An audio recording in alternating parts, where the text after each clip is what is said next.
तर ठाकरे बंधूंच्या युतीबाबत उद्धव ठाकरे निर्णय घेतील असं अनिल परब यांनी म्हटलेलं आहे। ठाकरे बंधूंच्या युतीच्या चर्चांवरती अनिल परबांनी ही प्रतिक्रिया दिली। आपल्यासोबत शिवसेना नेते अनिलजी परब आहेत। परब साहेब, उद्या शिवसेनेचा वर्धापन दिन पार पडतोय, कशी सगळी तयारी असणार आहे, कसं नियोजन? बघा, शिवसेनेचा वर्धापन दिन हा शिवसैनिकांसाठी सण असतो आणि हा सण प्रचंड उत्साहात आम्ही साजरा करतो।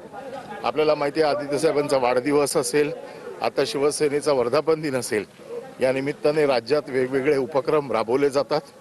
उद्या उद्धव साहेबांचं मार्गदर्शन होईल शिवसैनिकांना आणि पुढच्या दिशेचं मार्गक्रमण होईल। मनसे आणि शिवसेना दोन्ही एकत्र येणार अशा पद्धतीची गेल्या 10 दिवसांपासून चर्चा आहे।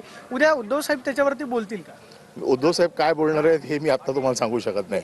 नाही, मात्र बैठकीमध्ये मनसेला युतीसोबत घ्यायचं की नाही त्या संदर्भात नगरसेवकांनी होकार दिल्याची माहिती मिळते। या बाबतीत उद्धव साहेब काय तो निर्णय घेतील आणि ते काय बोलणार आहेत हे आम्ही आता सांगू शकत नाही। मुंबई महापालिकेवरती शिवसेनेचा दबाव आपण पाहतोय की उद्धव ठाकरे नक्की काय बोलतील हे उद्याच कळेल अशी प्रतिक्रिया अनिल परबांनी दिल्यास पाहायला मिळते। Camera person Nagnath, Pradeep Kapse, TV Marathi.